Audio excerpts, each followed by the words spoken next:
So today we are talking The Color Purple because we have more bad news for The Color Purple. Here's the thing.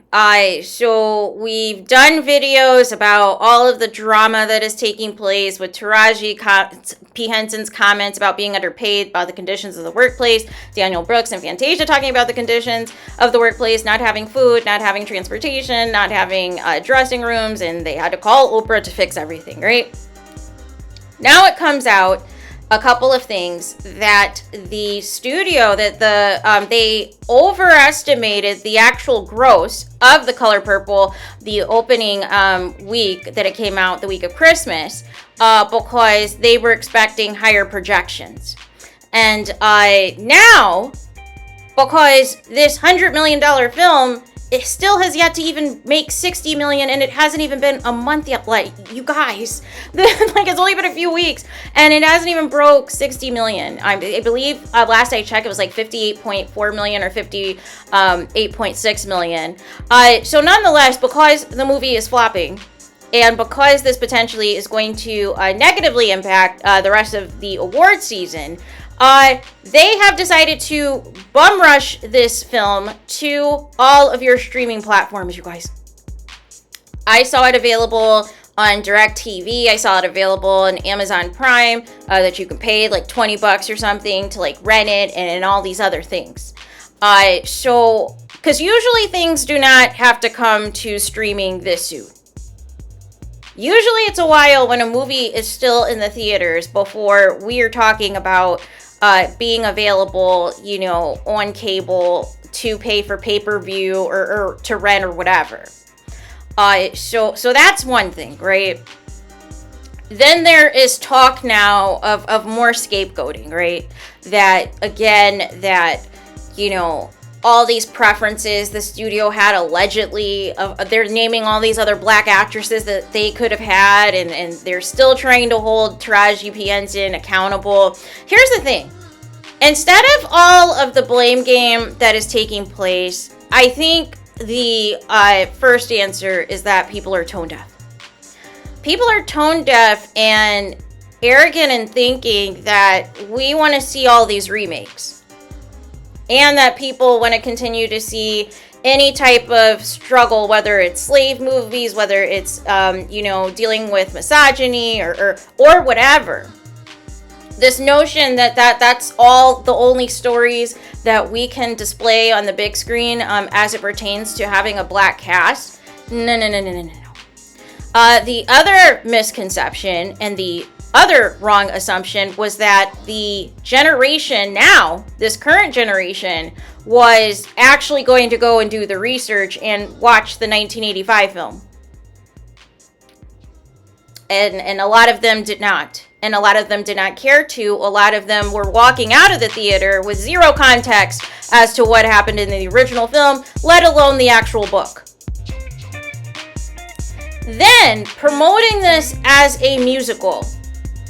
However, it was still being kind of, through all of the press junkets, treated as like this was like a big movie premiere, right? But technically it's a musical. Technically it's adapted from the Broadway musical. And here's the thing about that. The audience and the demographics for people who are into Broadway and going to New York and all those things, and then going to the different tour dates across the U.S. to see different Broadway plays and shows and things, that is a specific demographic of people. So you are not going to attract the casual fan who is not a musical person, who is not into musicals, who may have even watched the original Color Purple film, who may have read the book and had zero desire to see this. Now, for all intents and purposes, I mean, it's a good movie, right? But there's so many things that are wrong. And, people now are blaming Taraji's acting and her look in the movie and her singing. Like, people are they're just grasping at straws. But the fundamental thing is, we didn't ask for this. We didn't ask for this remake to happen. And of all of the storytelling that takes place as it pertains to us, that has yet to be available on a TV show, on a documentary, or on a big screen, You know, where is it? Why do we have to reinvent the wheel and then just like repackage something that's already been done, but present it as something else, but then promote it as the same thing? And then another thing is, you know, this mystery of where Whoopi Goldberg is. I know Whoopi Goldberg wants to make it seem like there's not an issue, but there's an issue. Because she's been nowhere to be found in this press run outside of the day that the cast, everyone except for Oprah, came to The View to give Whoopi Goldberg her flowers. And like I said, she has a very small cameo in this film, as if it was an afterthought. Which you would think a lot of what people talk about from the 1985 film is Whoopi's acting. But it's just so crazy to me that there was not an integral part of Whoopi that was incorporated into this film / musical at all. Which again left open for interpretation that there potentially is still a feud there between her and Oprah, regardless what either one of them tried to say. So for all of these reasons, you guys, it's not looking good. The PR is not looking good. The box office numbers are not looking good. I still think they're going to make Taraji a scapegoat. I think Taraji needs to call 50 Cent and get on Power, because apparently Power is paying better than what Taraji and Terrence Howard were making on Empire. And just keep it moving. But I don't know moving forward where we go from here. Is this going to negatively impact now future Black directors and creators that want to have a large budget for a film that has a primarily all Black cast? And are they going to reference this remake as a reason as to why they're not going to give $100 million again? I hope that's not the case. I hope this is an isolated incident, because it seemed like from the very start, it just even seemed like the moment that this was announced that this was going to be made, it seemed like there was already a tug of war of who the studio wanted versus who Oprah wanted.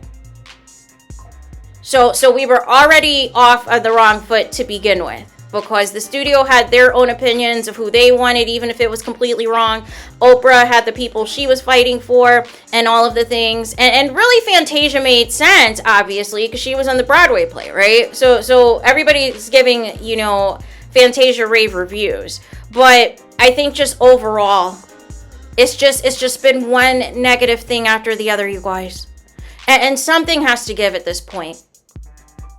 Something has to give. So there's that. So what do you think of The Color Purple being rushed to streaming now to try to make up for, these abysmal box office numbers that they overestimated because they got fooled by the Christmas Day opening and thought that this was going to be like a big breaking type of movie, and it barely has broken 60 million. What do you think of, what is at fault here? Was the fault, the promotion? Was the fault of, the issues with making the movie taking over the actual positives as to why people should see the movie? What do you think the issue is? Do you think it was tone deaf to do this remake and do a musical in 2023 and expect people to see it?